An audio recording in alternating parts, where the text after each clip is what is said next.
सकाळी पिल्लूची झोपही पूर्ण झालेली नसते, तोवरच तिला यांच्यासोबत फिरायला जायचं असतं. त्यासाठीच इथे त्यांना लाडी गोडी लावणं सुरू होतं तिचं. मग हे तिला एक चक्कर मारायला घेऊन गेले. ती आल्यावर मी तिला चिकू भरवत होते, पण तिला तिच्या हाताने खायचा होता. इकडे माझा चहाही उकळत होता, तो घेतला आणि आज नाश्त्याला चण्याची उसळ बनवली होती.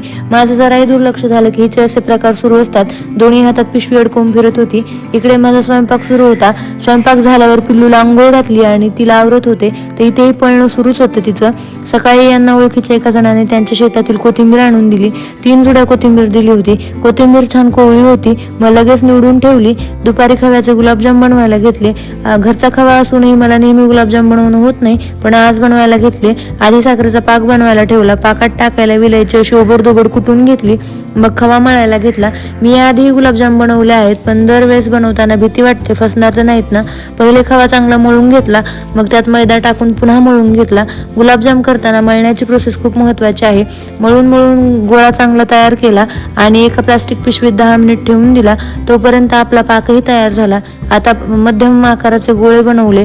गुलाबजाम तळताना तेल सतत ढवळत राहायचे, म्हणजे गुलाबजाम टाकल्यावर एकाच बाजूने डागणार नाही. असं करून सगळे गुलाबजाम तळून घेतले.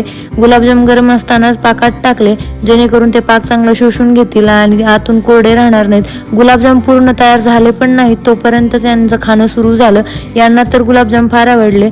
तर तयार आहेत आपले रसरशीत गुलाबजाम. रात्री जेवणासोबत मस्त एन्जॉय केले. चलो बाय.